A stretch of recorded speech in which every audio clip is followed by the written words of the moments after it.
Porque hay quienes dicen, tenemos que corrernos al centro. Hay que gobernar para todos. Sí. Hay que gobernar para todos, respetar a todos, pero hay que darle preferencia por justicia, por humanismo, a los más necesitados. Y además, algo que es muy importante, la gente humilde, los pobres, son muy leales, no traicionan.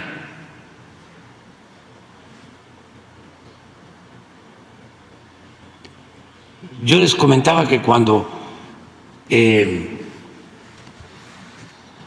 la pandemia, con todo respeto, iban señoras, ¿no?, de clase media alta a vacunarse a los centros de vacunación y llegaban enojadas, así, mal encaradas.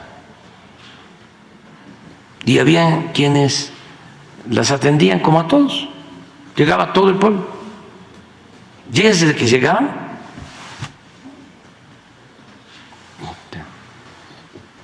tenían que hacer cola y compañeras, compañeros, pues acompañaban a todos y les decía, ahorita les va a tocar su turno, pasen, siéntense. ¡Qué barbaridad! ¿Sí? ¡Qué trato! ¿Cuánto tiempo haciendo cola? Y ya pasaban y las inyectaban. Ya se iban. Entraba una mujer del pueblo y le decía a la compañera, al compañero, pase. Muchas gracias, hijita, muchas gracias.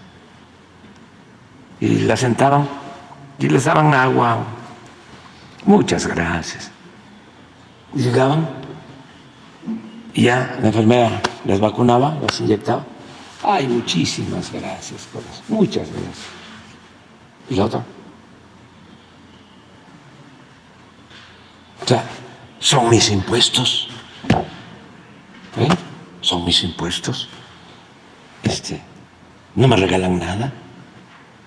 Pues la gente humilde también sabe que son sus impuestos.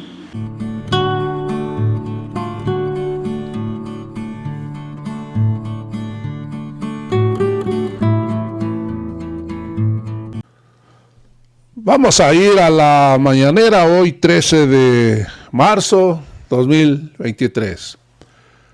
Hoy se dio a conocer que el panista Santiago Taboada, que es candidato de la Ciudad de México a jefe de gobierno, y Maru Campos están detrás del gasto millonario para atacar a AMLO.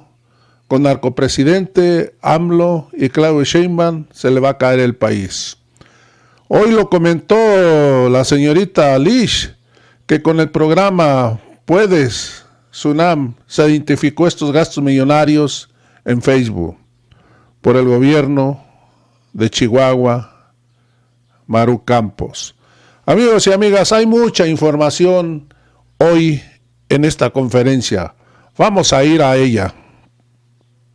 De México publicó un estudio identificando páginas de Facebook con anuncios financiados para amplificar el discurso contra el presidente Andrés Manuel López Obrador, más o menos lo que hizo también este consultor independiente. Este programa de la UNAM encontró en la biblioteca de los anuncios de Meta 798 contenidos financiados por 35 páginas de Facebook activas desde 2024. El consultor las encuentra desde diciembre de 2023 y aquí es de enero a la fecha, 35 páginas de Facebook con 798 contenidos pagados. Hay que decir que estas 35 páginas de Facebook aún se encuentran activas y usan hashtag como se le va a caer el país, Morena no sabe gobernar y narcopresidente AMLO. Estas 35 páginas han pautado, es decir, pagado a la plataforma de Meta, anuncios. El caso de Denuncia México, lo hemos ya repetido varias veces en lo que llevo hablando sobre los bots de Facebook, es muy importante porque además de que está vinculado con la Coparmex, esta página tiene 126 mensajes pagados en tan solo 2 meses. son tan elementales que solitos se evidencian. Porque así como atacan al presidente y a una candidata presidencial, también luego, inmediatamente, apoyan a la oposición. Estas páginas pueden gastar hasta 250,000 pesos por 2 anuncios, únicamente 2 anuncios. Algunas de estas páginas reúnen comunidades de más de 60,000 personas, como es el caso de Denuncia México. Mientras que otras, como el Nopal, no suman ni 1,000 seguidores, aunque gastan más de 150,000 por anuncio con el propósito de alcanzar hasta 1,000,000 de visitas. Que ellos paguen esta publicidad y la segmenten no significa que suba el número de seguidores. Por eso son fantasma, porque pueden también ellos fácilmente pagar por esos seguidores, tener la audiencia suficiente que Meta pide para que hagas un anuncio y pagas el anuncio y llegas a más de 1,000,000 de personas. Así se las gastan. El estudio de la UNAM, sí, allá voy. El estudio de la UNAM publica un mapa en el que observa una red entre conversaciones de hashtag y las páginas de ataque. Mientras más grande es la interacción de los nodos, es porque mayor ha sido el gasto en publicidad de los mensajes. Además, el estudio muestra que la red refleja la participación articulada de diversas páginas de Facebook para promover una campaña negra. Difunden narrativas de ataque mediante, ya decíamos, memes, hashtags, videos virales y publicaciones pagadas, y con esto ampliar el número de las visitas o visualizaciones de estas. Para evitar que Facebook detecte su intención política, las páginas pagan por desinformación. Se autodefinen como espacios de causas sociales, agencias, organizaciones no gubernamentales, familia, moda o humor. Así de inmorales son. El programa describe las estrategias usadas para enmascarar y potenciar la guerra sucia. Uno de los hallazgos es que se definen como medios de información: diario digital, flash informativo, código magenta, alerta noticias, noticias El Norte o el radar de Juárez, que colocan notas breves y sesgadas, algunos de plano con mentiras, con pagos que oscilan de los 112,000 a los 180,000 pesos por mensaje. De todos estos medios que acabo de mencionar, llama la atención que una de los entes que les paga a estas páginas de Facebook es nada más y nada menos que el gobierno de Chihuahua. A estas páginas con nada de seguidores, o que publican notas que no necesariamente están pautadas, pero que las que sí están pautadas, o sea, pagan porque se difundan, son en contra del presidente, y a los gobiernos como el de Chihuahua, pura loa. Así. Pero vamos más adelante. En algunos casos, como México Político, que esta cuenta, hay que decirlo, ya está cerrada, se distribuyeron videos que por su edición, musicalización y efectos imitaban trailers de cine o videoclips, con pautas cercanas a los 30,000 pesos. En la página El Nopal se distribuyeron cortometrajes pagados con el gasto de hasta 175,000 pesos por mensaje. De esta manera, la guerra sucia, con 35 páginas de Facebook que hasta el momento han sido detectadas, el programa calculó un gasto total de 2,400,000 pesos en tan solo 2 meses, con una audiencia estimada de 723 millones de personas, lo que muestra que las campañas negras son un jugoso negocio para quienes difunden desinformación. El estudio suma, ratifica y amplía la información y hallazgos de investigaciones que han evidenciado y denunciado la campaña detrás de "se le va a caer el país" y narcopresidente. Por ejemplo, hace unos días se denunció el vínculo, otro vínculo, de dichas páginas y anuncios con un exfuncionario de la alcaldía Benito Juárez, Eduardo Luis Méndez Peña, que no se nos olvide tampoco ese nombre, porque está vinculado a la red de páginas de Facebook que difunden mensajes de odio y campañas negras en contra del presidente Andrés Manuel López Obrador. Vamos a presentar la colaboración con Infodemia sobre la campaña de mentiras contra la refinería de Cadereyta en Nuevo León. Vamos a verlo.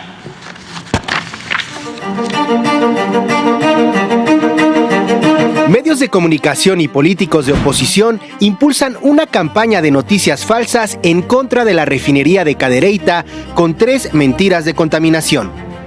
1. Falso que la refinería de Cadereyta no cumple con normas ambientales establecidas. En medios de comunicación y redes sociales, comentaristas y políticos de oposición han asegurado falsamente que la refinería de Cadereyta, ubicada en Nuevo León, no cumple con las normas ambientales. Elizabeth Andrade, subdirectora de producción de petrolíferos de Pemex, aclaró que los monitoreos de calidad del aire en la zona de influencia de la refinería cumplen con los parámetros establecidos en las normas NOM 022 SSA1 2019 y NOM 025 SSA1 2021.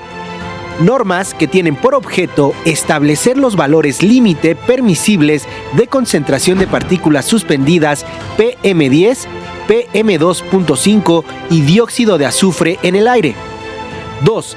Falso que la refinería de Cadereyta es la principal fuente de contaminación de Monterrey y su zona conurbada.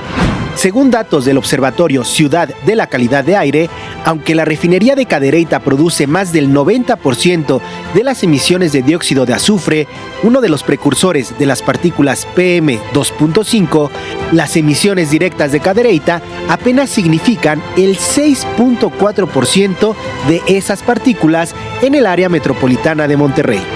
Por otro lado, Cadereyta emite directamente el 8% de las partículas PM10, el 6.4% de las PM2.5 y 2.8% de los óxidos de nitrógeno de Monterrey, cifras que están lejos de indicar que la refinería sea la principal fuente de contaminación. Estas voces críticas ignoran que el dióxido de azufre no es el único contaminante registrado en Monterrey. Semarnat ha calculado que la siderúrgica Ternium emite 69 millones de toneladas de dióxido de carbono al año en San Nicolás de los Garza, y Cemex arroja 2.200 toneladas al año de benceno en la zona metropolitana. 3. Falso que Cadereyta rompió récord de 20 años de combustóleo. El Observatorio Ciudadano de la Calidad del Aire indicó que la refinería registró en enero de 2024 la producción más alta de combustóleo para ese mes en los últimos 20 años. Elizabeth Andrade, subdirectora de producción de petrolíferos de Pemex, aseguró que la refinería de Cadereyta en los últimos años disminuyó su consumo de combustóleo en un 90% y para 2024, con la inversión programada, se eliminará el 100% en el mes de mayo. Infodemia. Es cuanto, señor presidente, que todas y todos tengan un buen día. Gracias. Muy bien. Bueno, si les parece, vamos con la segunda parte de la vida, la obra del presidente Madero. No tardamos y ayuda mucho para saber qué hicieron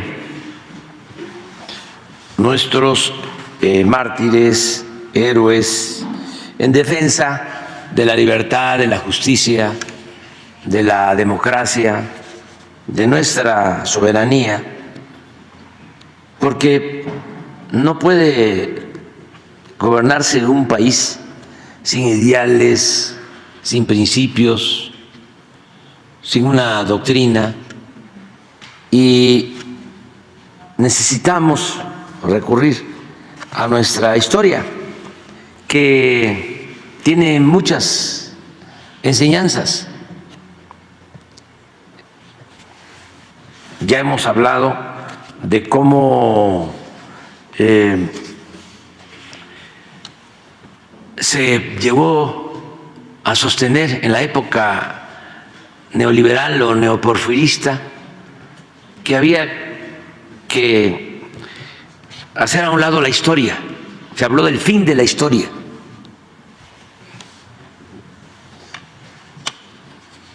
Y la verdad, se modificaron hasta los contenidos de los programas de enseñanza y se le restó fuerza a la ética, al civismo, a la historia.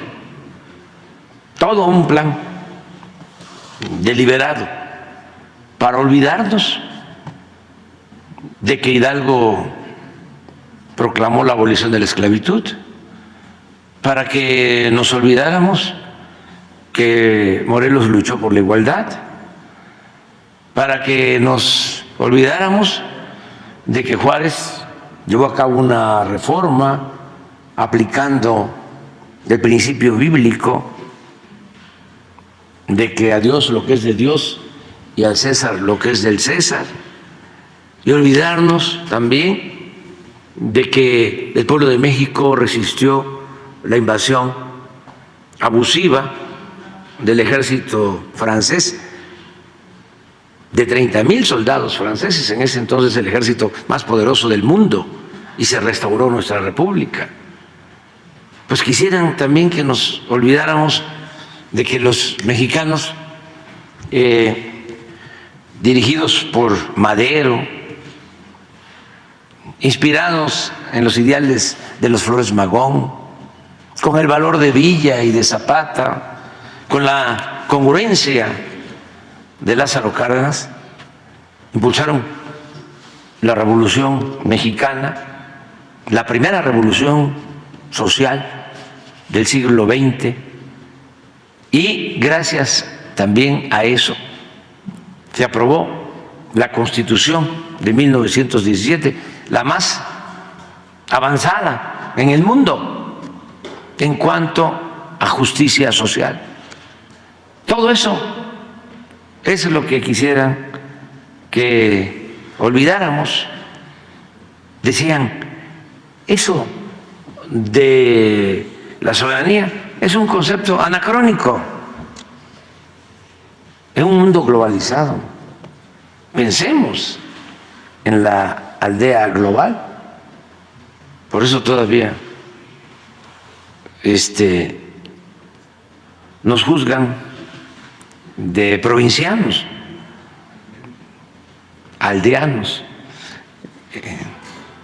Pero necesitamos de conocer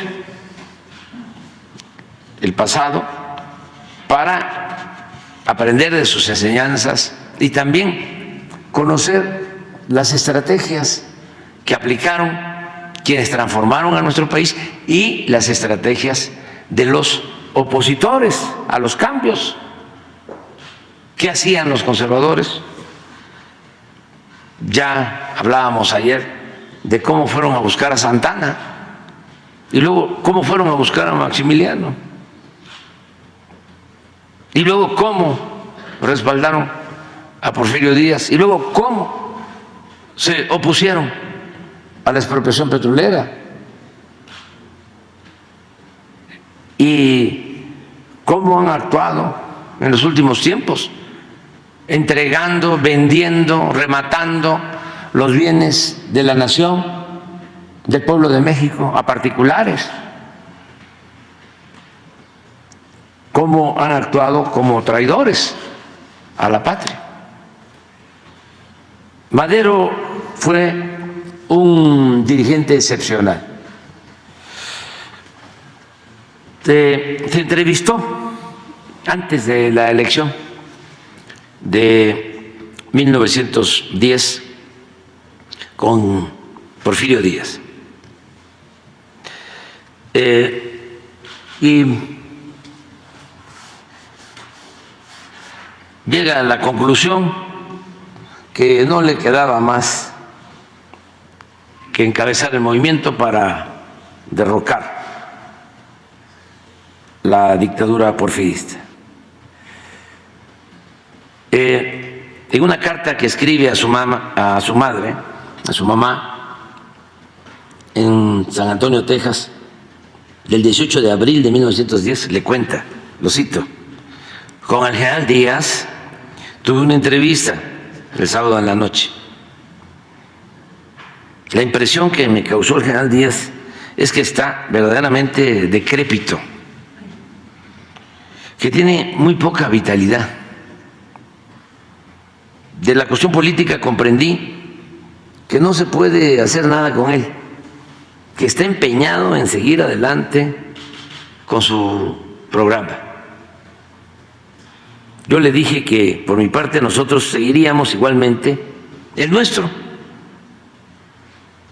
Se trató igualmente de la orden de aprehensión contra mí y me dijo que tuviera confianza en la Suprema Corte. Por eso es importante la historia, porque aunque decía Marx que la historia no se repetía,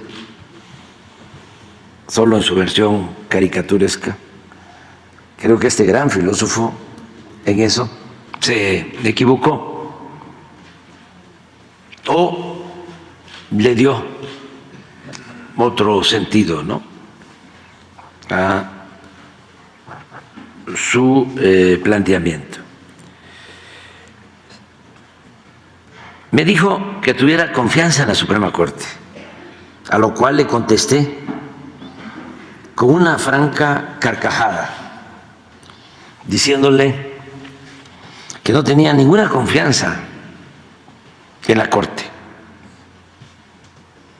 Parece que quiso varias veces asumir una actitud imponente y seria, pero nunca logró hacerlo, pues comprendió que conmigo no daban resultados esas bromitas. Te aseguro que desde la entrevista que tuve con él se han multiplicado mis esperanzas de triunfo. Hasta ahí la cita. Debe entenderse que las esperanzas de triunfo, entre comillas, expresadas por Madero, no se limitaban únicamente a ganar las elecciones, sino a preservar hasta cambiar al régimen. O sea, no era ingenuo Madero, sabía que era muy difícil ganar las elecciones con un régimen autoritario. No descartaba otras opciones, tan es así que su partido tomó por anticipado la decisión de integrar un grupo encabezado por Roque Estrada para recabar pruebas de anomalías que sustentaran un posterior juicio de nulidad de las elecciones. Además, desde su discurso de aceptación de la candidatura, Madero dejó claro que reconocería el resultado de las elecciones si se respetaba el voto popular, pero también advirtió, lo cito, que si el general Díaz, deseando burlar el voto popular, permite el fraude y quiere apoyar ese fraude por la fuerza, por el pueblo resuelto ya a hacer respetar su soberanía y ansioso, entonces, señores, estoy convencido de que la fuerza será repelida por la fuerza, por el pueblo resuelto ya a hacer respetar su soberanía y ansioso de ser gobernado por las leyes. Como era de esperarse, en esta última etapa se desata la represión. Apenas Madero inicia su gira electoral, es detenido junto con Roque Estrada en Monterrey y conducido a la cárcel de San Luis Potosí. Cuando visiten San Luis Potosí, vayan a la cárcel de San Luis Potosí. Ahí está la celda donde estuvo Madero. Es un centro cultural muy importante de visitar. Al mismo tiempo, otras prisiones del país se llenaron de antirreeleccionistas. Se calcula que llegó a haber entre 5,000 y 60,000 detenidos antes de la elección. De este modo, se realizan las elecciones primarias y secundarias con todas las de la ley, entre comillas. Y Díaz y Corral son declarados triunfadores para ocupar los cargos de presidente y vicepresidente de la República. En consecuencia, el 1 de septiembre de 1910 se presenta ante la Cámara de Diputados la solicitud de nulidad de las elecciones y se anexan como pruebas 190 documentos de un expediente de 600 páginas de extensión. La demanda, por supuesto, es rechazada sin que los legisladores usaran ni siquiera el famoso estribillo de que no podían admitirla por ser notoriamente improcedente. Acuérdense cómo dicen eso todavía, notoriamente improcedente. Así las cosas, no había más que llamar a la rebelión, pero entre tanto se celebraban los ostentosos festejos de septiembre para conmemorar el centenario de la independencia. Y como si nada pasara, la aristocracia porfirista se dedicó a solazarse con las recepciones a misiones extranjeras y con los desfiles, banquetes y bailes de exhibición de modas y alhajas, quitados de la pena. Nadie presentía la tormenta.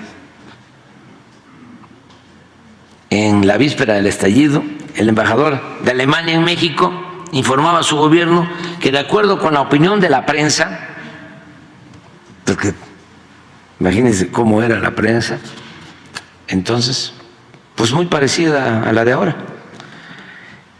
y de la opinión pública, decía el alemán embajador en nuestro país, una revolución general está fuera de toda posibilidad. Esta sordera y ceguera de la élite no se padecía en el pueblo, abajo.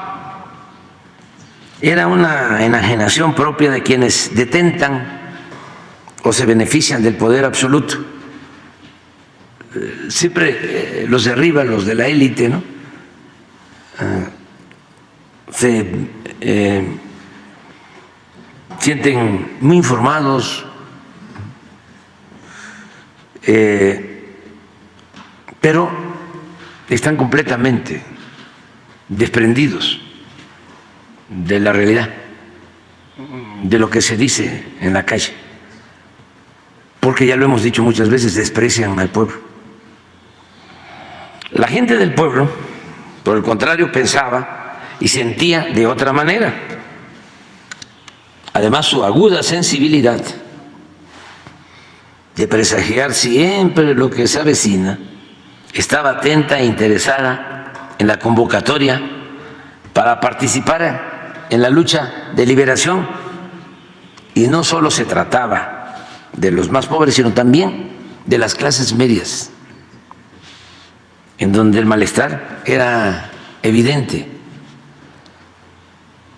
Un escritor italiano de Fumado, a ver si me ayudas, que lo metió preso el director del periódico porfirista, el más famoso periódico, El Imparcial. Fíjense el nombre, El Imparcial, que llegó a tirar 120,000. Espínola, ¿no? Era el director, era famosísimo y recibía mucho dinero del gobierno. Lo maiciaba Limantur. Esto lo pudo demostrar Espíndola, Rafael Reyes Espíndola. Pero era famosísimo y persiguió a este periodista de Fumaro. A ver, busca, es italiano. El actual director de antropología, no Diego, del museo, es un buen historiador, escribió sobre esto. Lo metieron a la cárcel porque fue capaz de narrar lo que era el porfiriato. Pero ya había un ambiente en contra de todo lo que tenía que ver con el régimen, que hasta este Reyes Espíndola, que era el dueño, director del Imparcial, estamos hablando de un periódico que tiraba 120,000 ejemplares diarios. No hay ningún periódico hoy que tire 120,000 ejemplares diarios. pero tenía todo el control, una especie de lo que fue Televisa en su momento. Bueno, llegó a la Plaza de Toros a una corrida y lo anunciaron y un abucheo general. Ya había un ambiente y los que van a la Plaza de Toros pues son de clase media, ¿no? O mayoritariamente media y alta. Ese era el ambiente que había ya antes del estallido revolucionario. Desde luego,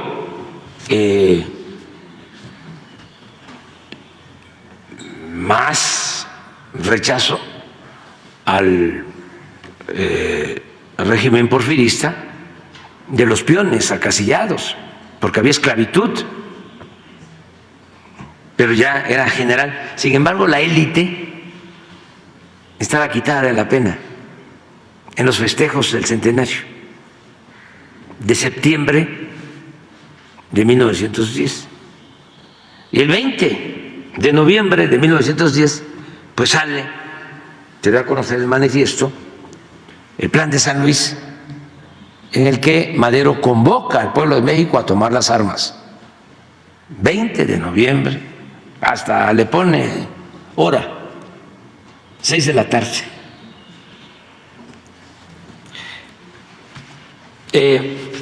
Madero y Roque Estrada están en la cárcel, salen de la cárcel, y en San Antonio se redacta el Plan de San Luis y se da a conocer. El plan explica así, de manera sencilla, es muy amplio, pero dice: México está gobernado por una tiranía que ha pretendido justificarse a sí misma con los beneficios de la paz y de la prosperidad material. Por eso siempre, y esto es para los jóvenes, es progreso con justicia, porque progreso sin justicia es retroceso. Pero esa paz, decía el Plan de San Luis, o se lee en el Plan de San Luis, no descansa en el derecho, sino en la fuerza. Y esa prosperidad solo beneficia a una minoría, no al pueblo ni a la nación. Todas las grandes disposiciones constitucionales, se lee en el Plan de San Luis, son ficticias. Ni los poderes son iguales e independientes, ni los estados soberanos en su régimen interior, ni libres los municipios.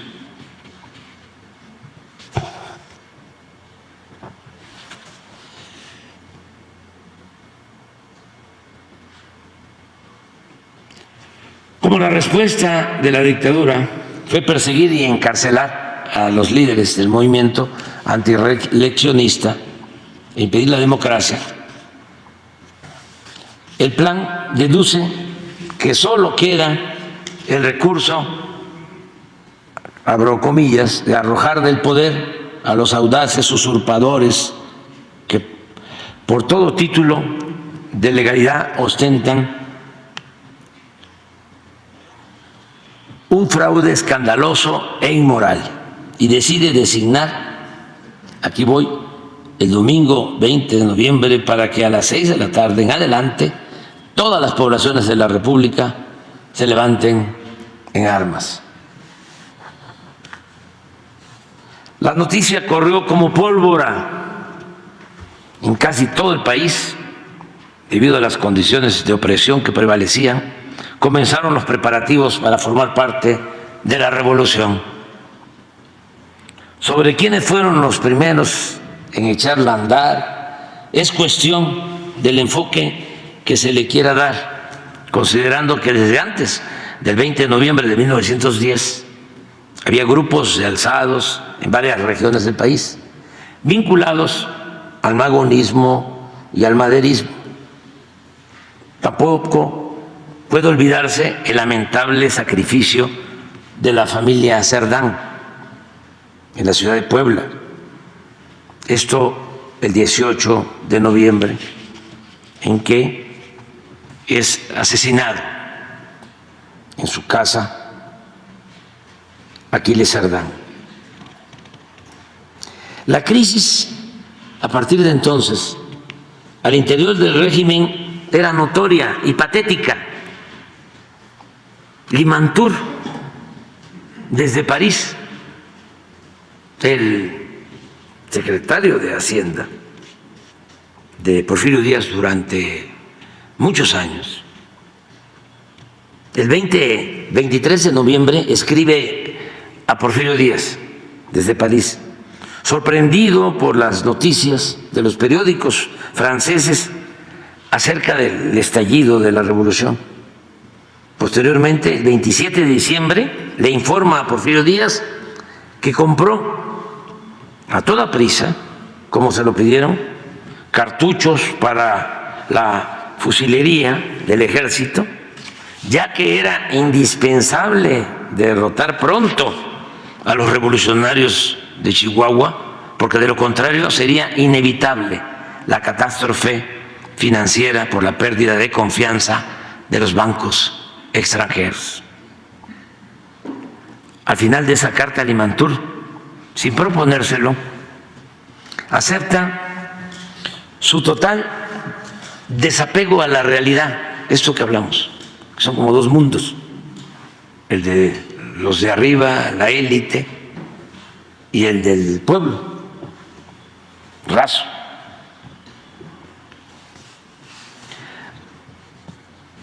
Como suele pasar con casi todos aquellos que viven en el mundillo de las finanzas.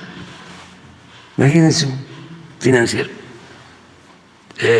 Hasta hace poco se recomendaba que a las giras de los presidentes no fueran los secretarios de Hacienda, ni los subsecretarios, sobre todo el de egresos, no se fuesen a sensibilizar, no se fuesen a sentir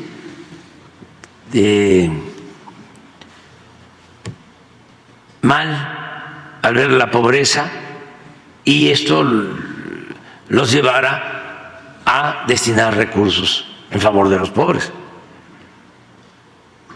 Los secretarios de Hacienda tenían que estar aquí, donde está el despacho de Limantour, que todavía sigue siendo ahí el despacho del secretario de Hacienda, y tener en la antesala a empresarios, a banqueros, pero no ir a las giras para no darse cuenta de la realidad.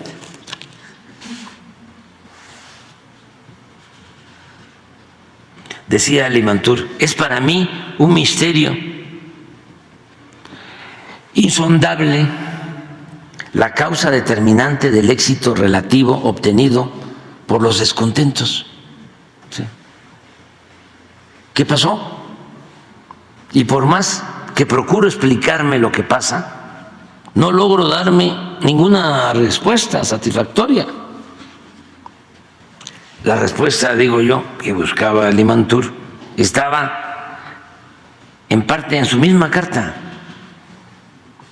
en la cual se quejaba ante Díaz de que en su ausencia, que tenía que hacer ese viaje a París y dejó la Secretaría de Hacienda, Joaquín Casasus, que era una especie de viceministro o subsecretario, se había quedado a cargo de Hacienda y había conseguido una concesión ferrocarrilera en favor de la empresa norteamericana de la Union Pacific.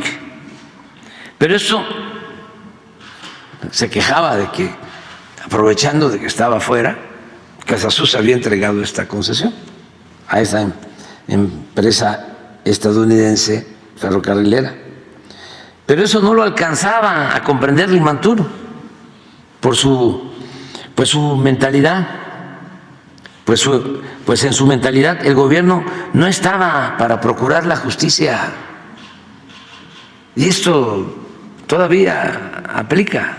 El gobierno no estaba para procurar la justicia, sino para facilitar a los hombres de negocios hacer riquezas, como fuera. Por eso cuando hablamos de neoliberalismo, sostenemos que lo más apegado a nuestra realidad es llamarle neoporfirismo.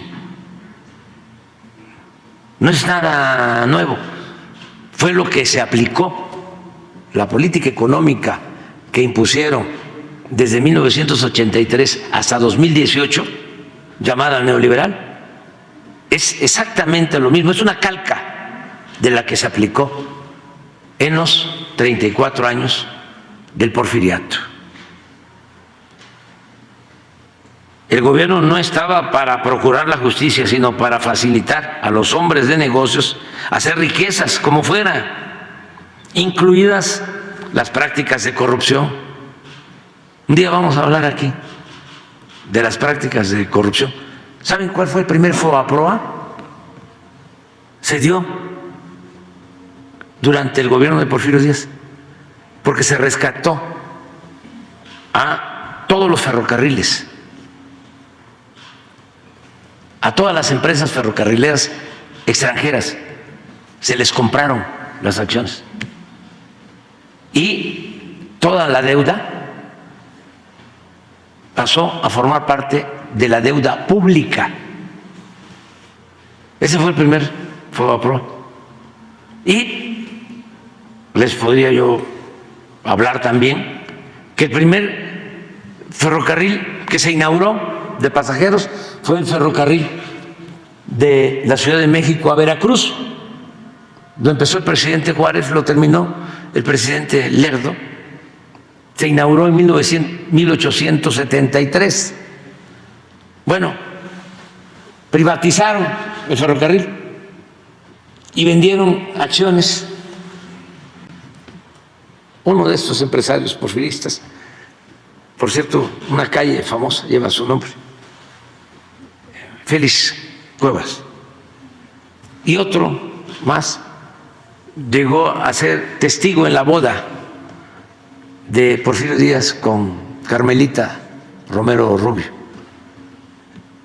¿Y cómo compraron las acciones? A precios muy bajos. En la bolsa de Londres las acciones costaban más. Sin embargo, a ellos les vendieron las acciones por abajo del costo de las acciones en la bolsa de Londres. Grandes negocios hechos al amparo del poder público. Ya termino, porque pues es muy largo. Dice el 14 de febrero de 1911, Madero entra al país por Chihuahua, se pone al frente de los revolucionarios y luego de fracasar en Casas Grandes, monta el cerco para la toma de Ciudad Juárez. Esa batalla fue decisiva, con el apoyo militar de Pascual Orozco y de Francisco Villa. Triunfa. Y ahí se celebran los acuerdos de Ciudad Juárez. Y ahí se logra que renuncie Porfirio Díaz, que salga del país y inicia una historia nueva. Se va Porfirio Díaz de Veracruz a Francia en el Ipiranga y llega en junio de 1911. Así como regresó Juárez triunfante, también en junio de 1811 67. Regresa a Juárez y hay fiesta aquí en la capital. Un gran recibimiento. Así reciben a Madero. En junio de 1911. Hasta ahí le dejamos, porque luego vamos a ver lo difícil que fue desmontar al régimen porfirista. Se fue Porfirio al extranjero, pero quedó la estructura de poder. Y 34 años de un modo de hacer política. Por eso siempre digo que tengamos paciencia, porque el porfiriato fueron 34 años y fue muy difícil. Bueno, le causó la muerte al apóstol de la democracia, a Francisco I. Madero. ¿Saben cuánto tardó el neoporfirismo? 36 años. No es nada lo que estamos enfrentando. Esta reacción está muy enclenque en comparación con aquella. Entonces no es para quejarnos, es para entender de que cuando hay una transformación siempre se agrupan las fuerzas conservadoras, siempre hay reaccionarios, pero la enseñanza que nos dejó el maderismo es que ese hombre bueno, con ideales democráticos, es el presidente con más vocación democrática que ha habido en toda la historia de México. Pensó o consideró que no era necesario aliarse con el pueblo, sobre todo en ese entonces con los campesinos.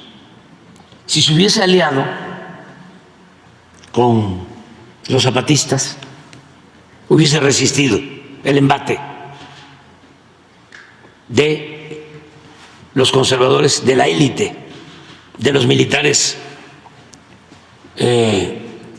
pretorianos, que fueron los que lo traicionaron y lo asesinaron. Pero se quedó sin base social. ¿Cuál es la lección que nos dejó? Que para transformar hay que apoyarse en el pueblo. Con el pueblo todo, sin el pueblo nada.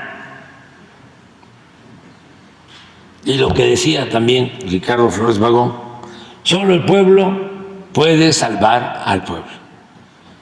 ¿Ustedes creen que se puede transformar un país que padece de corrupción, de opresión, de injusticias, de clasismo, de racismo, con el apoyo de los de arriba?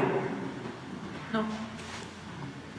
¿Se puede transformar esa realidad de injusticias y de opresión con el apoyo de los traficantes de influencia?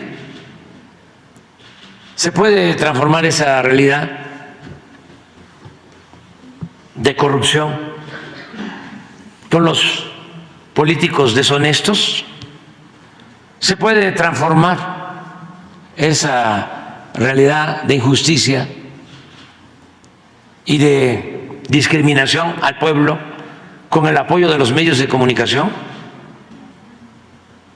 ¿Con quién se puede transformar esa realidad de opresión, de injusticias, de explotación?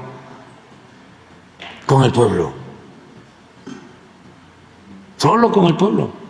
Esto no significa ignorar a nadie, no significa mucho menos perseguir a nadie, nada más es tenerlo claro y no ser ingenuos, porque hay quienes dicen tenemos que corrernos al centro, Hay que gobernar para todos, sí, sí, sí, sí. Sí, sí, sí, sí, sí. Hay que gobernar para todos, respetar a todos, pero hay que darle preferencia, por justicia, por humanismo, a los más necesitados. Y además, algo que es muy importante, la gente humilde, los pobres, son muy leales, no traicionan.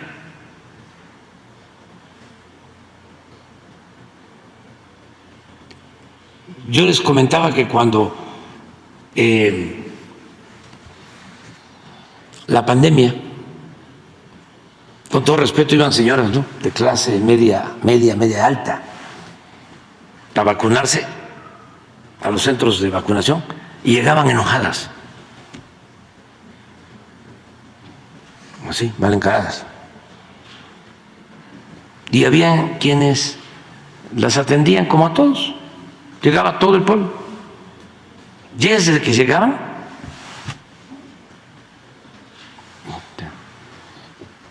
tenían que hacer cola y compañeras, compañeros, pues acompañaban a todos y les decía, ahorita les va a tocar su turno, pasen, siéntense. ¡Qué barbaridad! ¿Sí? ¿Qué trato? ¿Cuánto tiempo haciendo cola? Y ya pasaban y las inyectaban. Ya se iban. Entraba una mujer del pueblo y le decía a la compañera, al compañero, pase. Muchas gracias, hijita, muchas gracias. Y la sentaban y les daban agua. Muchas gracias. Y llegaban y ya la enfermera les vacunaba, las inyectaba. Ay, muchísimas gracias, por eso. Muchas gracias. Y la otra. O sea, son mis impuestos. ¿Eh? Son mis impuestos. No me regalan nada. Pues la gente humilde también sabe que son sus impuestos.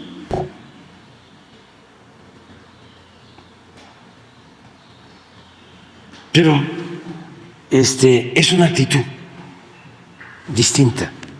Ojalá y vayamos cambiando. Porque ¿de qué sirve ir así al templo y usted? ¿Sí? Si sale uno de ahí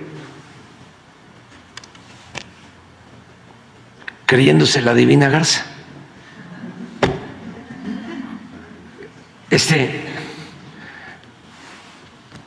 Buscar una sociedad mejor. Vamos, adelante.